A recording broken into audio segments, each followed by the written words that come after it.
Salut à tous, la team Mawel, tout même chaud pour Lyon Fan TV.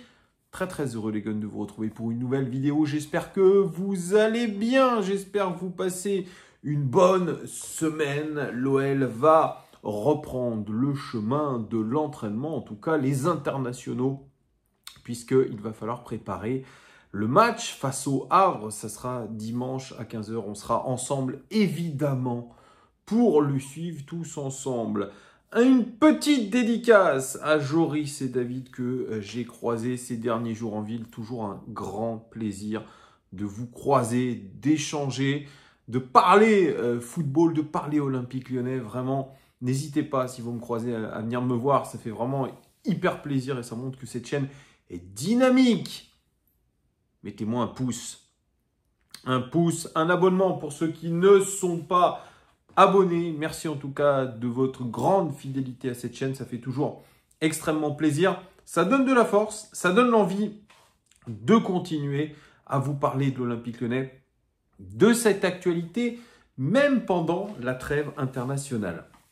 Alors, les suites déjà de ces incidents malencontreux, voire détestables, après OL Nantes, cette rixe entre groupes de supporters, l'Olympique Lyonnais a mis un peu de temps à communiquer, mais ils l'ont fait et ils ont indiqué qu'ils condamnaient ces agissements et qu'il y a eu 18 interdictions de stade commercial. C'est-à-dire que ce n'est pas la justice qui a rendu une interdiction de stade, non, c'est le club qui a enlevé en gros les abonnements et qui dit à ces 18 personnes, eh bien, vous ne pourrez plus venir au Groupama Stadium pendant, alors c'est entre 3 et 18 mois, c'est une sorte de suspension. Et dans un deuxième temps, ils ont porté plainte auprès de la justice pour qu'il y ait des suites. Et à la fin du communiqué, ils disent qu'ils vont réaliser une sorte de table ronde pour jouer l'apaisement entre les groupes de supporters. Donc à suivre. Mais en tout cas, voilà, ce n'est pas non plus des sanctions gravissimes. Le club essaye de régler ce problème pour que ça ne se reproduise plus. Donc, on verra bien ce qu'il va se passer sur les prochains matchs. L'autre actualité, et celle-là était vraiment hyper intéressante, c'est que hier, Pierre Sage est passé dans l'émission l'After Foot sur RMC. Gilbert Bribois, Daniel Riolo ont interviewé, et je crois que le troisième, je ne me souviens plus, mais bref, vous me le direz peut-être dans les commentaires. Il était sur la chaîne Equidia, je crois, un temps. Florian Gautreau, je crois que c'est ça. Je crois que je ne me trompe pas. Tous les trois, ils étaient en train d'interviewer notre coach, Pierre Sage, pendant 1 heure. Et ce que je peux vous dire, c'est que j'ai adoré l'interview. Non pas que j'ai appris grand-chose, parce que tous ceux qui suivent les conférences de presse de Pierre Sage savent un petit peu ce qu'il allait raconter. Mais en tout cas, je peux vous dire que Pierre Sage est de mieux en mieux dans les interviews. Je le trouve de mieux en mieux dans la communication. Déjà, je le trouvais très intéressant. Là, on a affaire à un véritable homme de communication.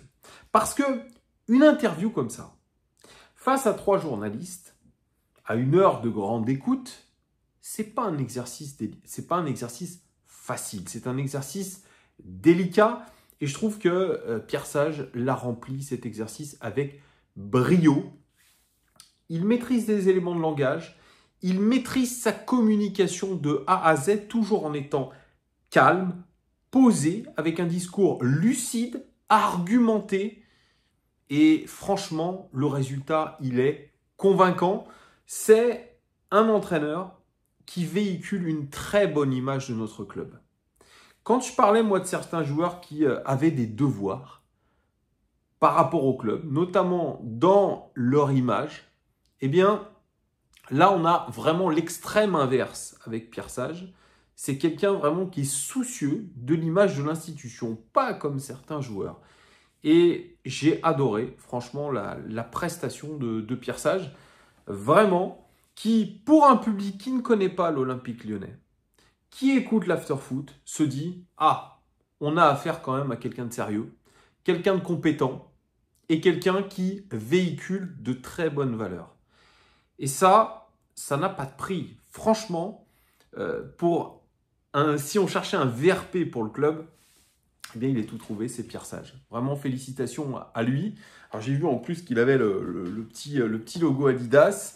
Ça fait plusieurs fois. Donc, Pierre Sage a même réussi à avoir un petit contrat avec l'équipementier du club. Donc, ça, c'est plutôt cool. Et ça montre que, eh bien, il a passé un step. Parce que quand vous commencez à être sponsorisé, c'est que forcément, vous véhiculez une image positive pour la marque, ou en tout cas la marque de l'équipementier du club. Donc ça aussi, c'est extrêmement positif. Donc un Pierre Sage qui a balayé pendant 1 heure tous les sujets chauds de l'actualité lyonnaise depuis le début de la saison, comment il a été intronisé. Ça, voilà, il est revenu dessus. Voilà, c'était à la base extrêmement nouveau pour lui. Il est arrivé, ça a été de match en match. Ensuite, eh bien, ça s'est, je dirais, pérennisé dans le temps. Et il a fait cette mission sauvetage la saison dernière, cette qualification en Europa League. Il est revenu sur des sujets un petit peu sensibles. Le cas Anthony Lopez, les amis. Le cas Anthony Lopez, il dit, voilà, l'interview qu'il a donnée au journal de l'équipe, c'était pas une surprise. Il avait déjà prévenu tout le monde de ce qu'il allait dire. Donc tout le monde était prévenu. Ça a choqué personne, ça a embêté personne. Voilà, il voulait verbaliser pour le grand public sa situation. Il dit, et c'est pas un problème, Anthony Lopez, puisque au quotidien, il s'entraîne bien, il fait pas de mauvais esprit. Donc, franchement, c'est aujourd'hui pas un souci, Anthony Lopez. Bien sûr, il n'est pas satisfait de ce qu'il est devenu à l'Olympique Lyonnais. Peut-être qu'un transfert aurait été préférable pour lui, mais aujourd'hui, il n'est pas un poids dans l'effectif de l'Olympique Lyonnais. Et quand on lui demande si c'est une décision de sa part d'avoir mis en place Lucas Perry, il a brodé pas mal de choses pour au final dire, bien, vous savez, il y a les décisions du coach et il y a les décisions du club, de l'institution. Donc c'est une décision club, ce n'est pas un secret de polichinelle, ça vient de plus haut. Et ce qu'il dit, lorsqu'il dit qu'en gros, on lui a demandé de faire jouer Lucas Perry plutôt qu'Anthony Lopez et surtout d'écarter Anthony Lopez, il a dit, vous savez, il y a plein de paramètres quand vous êtes coach et forcément que quand vous faites votre équipe, eh bien, il y a tel paramètre, tel paramètre, tel paramètre, tel paramètre et ça vient souvent d'au-dessus de vous. Donc, c'est ce qu'on disait, c'est ce que je disais sur pas mal de vidéos. Pierre Sage n'a pas vraiment les mains libres quand il s'agit de composer son équipe. On lui demande eh bien, de faire jouer tel ou tel joueur selon sa condition contractuelle, selon pas mal de choses. Ça a été le cas aussi pour Ryan Cherki. Il l'a dit que tant qu'il n'avait pas signé sa prolongation de contrat, eh bien, il était interdit pour lui de le faire jouer. Donc, je dirais qu'il se conforme à ce que veut son board, à ce que veulent ses patrons. Donc, voilà, il n'a pas eu la main, notamment sur le recrutement. Et il a l'air de bien vivre les choses quand même, parce qu'il vit son aventure à fond les ballons. C'est quelqu'un qui vient de très bas. Hein. Il a commencé très très bas. Pierre Sage, c'est un éducateur, c'est un passionné. C'est un mec passionnant. C'est je pense, un véritable très très bon professeur. Moi, je l'avais dit, c'est un prof d'université. C'est quelqu'un, je pense, qui est passionnant parce qu'il est avant tout passionné. Et c'est ce qu'on attend, je pense, de ce genre de personnage. C'est qu'il soit un meneur de par sa passion et de par sa compétence. Et ça, c'est très très fort. En tout cas, voilà, c'est comme ça, moi, que je l'ai ressenti encore plus hier sur cette interview sur l'Afterfoot RMC. Il parlait du sujet Cacré aussi. Cacré, ouais, c'est vrai qu'il est, depuis le début de la saison, qui est en deçà de ce qu'il pourrait faire au niveau de ses performances après un semestre très très bon. Et je suis d'accord avec Pierre Sage. C'est vrai qu'il a fait un semestre la saison dernière qui était de toute beauté, qui était un très bon semestre. Et je pense qu'il s'est vu ouvrir les portes peut-être d'un grand club européen, et Pierre Sage le confirme, il voulait partir. Il avait ce projet de partir de l'Olympique Lyonnais.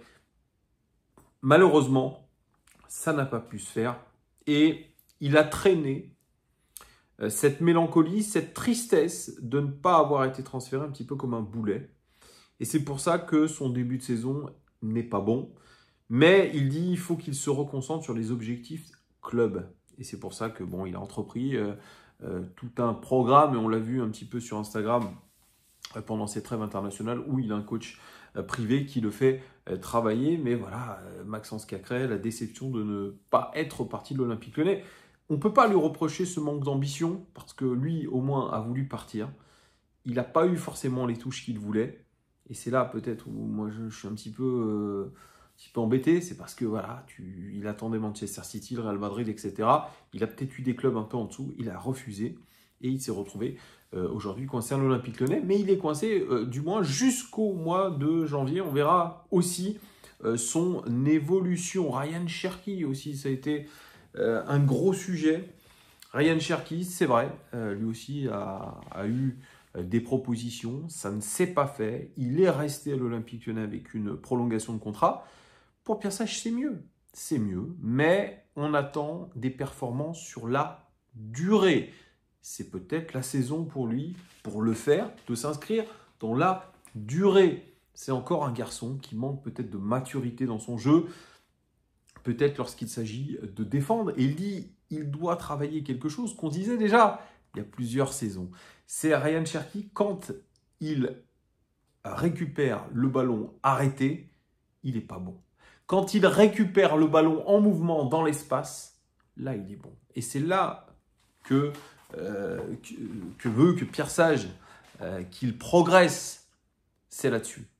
Et être capable de faire l'intégralité d'un match en termes d'efficacité, en termes de présence, en termes de concentration. Voilà pour lui tout le travail à faire pour Ryan Cherki. Il a parlé aussi du jeu, sa philosophie, mais ça il l'a dit déjà dans pas mal de conférences de presse. Qu'est-ce qu'il aimerait? Que son équipe presse de manière collective, qu'il relance bien de derrière et qu'il attaque surtout l'espace dans le dos de l'adversaire. Voilà, ça c'est les trois principes. Comme il dit, moi c'est très mon idéal. Je sais qu'aujourd'hui, entre la réalité, entre mon idéal et la réalité, il y a un gap, mais c'est là où j'aimerais qu'on aille. Et ça c'est intéressant. Voilà, il a un projet en place et il n'en démordra pas. En ce qui concerne, les amis, les joueurs qui sont en difficulté à l'Olympique Lyonnais, Mikotadze. Mikotadze, on le rappelle, est en grande difficulté puisqu'il n'a pas marqué un seul but depuis le début de la saison, que ce soit en club ou en sélection. Eh bien, Mikotadze, il dit franchement, c'est pas inquiétant parce qu'il est qu'au début de son aventure à l'Olympique Lyonnais. Quand on lui a demandé, bon, est-ce qu'il peut jouer à deux? Il a dit oui, il peut jouer à deux, il l'a déjà fait avec Alexandre Lacazette, mais pour l'instant, il est cantonné à une place de remplaçant, mais selon les termes de Pierre Sage, eh bien, il pourrait avoir sa chance. Pas parler de Orban, mais il a parlé de Wilfried Zaha. Wilfried Zaha qui, encore une fois, défraye la chronique, puisque RMC, tout à l'heure, nous annonce que, selon leurs informations, il ne serait pas venu à l'entraînement avant le match face à Nantes, ce qui aurait déclenché un petit peu la foudre de son entraîneur et de ses dirigeants, et qu'il pourrait être sanctionné, notamment lors du match contre Le Havre. Il pourrait être mis hors groupe, encore une nouvelle fois, mais Pierre Sage dit, moi je ne suis pas là pour le sanctionner dans le but de le sanctionner. J'ai eu une grosse discussion avec lui la semaine dernière dans son implication avec l'équipe, parce que ce que nous dit Pierre Sage, il est très honnête. Il dit, voilà, l'implication qu'il donne à l'entraînement et en dehors de l'entraînement n'est pas bon. Voilà, c'est pas un garçon qui est connecté avec l'équipe, ce sont les termes de Pierre Sage. Il doit se reconnecter avec l'équipe. Il dit qu'il y a des signes plutôt positifs lors de cette trêve internationale. Et avec ironie, nous dit, moi j'aimerais bien retrouver le Wilfried Zaha de Première Ligue. Pour l'instant, on a plutôt le cousin ou le frère de Wilfried Zaha. 3 petits points. Moi, je vous ai dit mon sentiment sur Wilfried Zaha. C'est que je pense que c'est un garçon qui, malheureusement, partira avant la trêve de janvier. C'est que ma conviction. Je pense qu'il n'y arrivera pas à l'Olympique Lyonnais, que ce n'est pas un club fait pour lui, que c'est un joueur qui est trop fantasque, qui n'est pas dans une intention vraiment de, durer à l'Olympique Lyonnais, et ça ne marchera pas. Voilà en gros ce qu'a dit Pierre Sage, je vous l'ai résumé, c'est à écouter, ça s'écoute vraiment très très bien. C'est une interview super, voilà, sans détour. On a des journalistes qui lui ont posé des questions, les questions qu'on aurait pu se poser. Et Pierre Sage, il y a été vraiment avec, je dirais, toute sa sympathie, toute sa bonhomie, son professionnalisme aussi, et sa clarté dans ce qu'il dit. Donc c'est une très bonne interview, c'était très très cool. N'hésitez pas à aller écouter l'intégralité de cette interview, que ce soit sur YouTube ou en podcast. Vous allez vous régaler. N'hésitez pas à me dire en commentaire ce que vous avez pensé de cette interview de Pierre Sage. Mettez-moi en commentaire tout ça, ça m'intéresse. Je regarde tous vos commentaires. Merci en tout cas de votre fidélité. Cœur sur vous, un pouce et des abonnements, évidemment. Allez, je vous fais des gros bisous et à très bientôt. Ciao.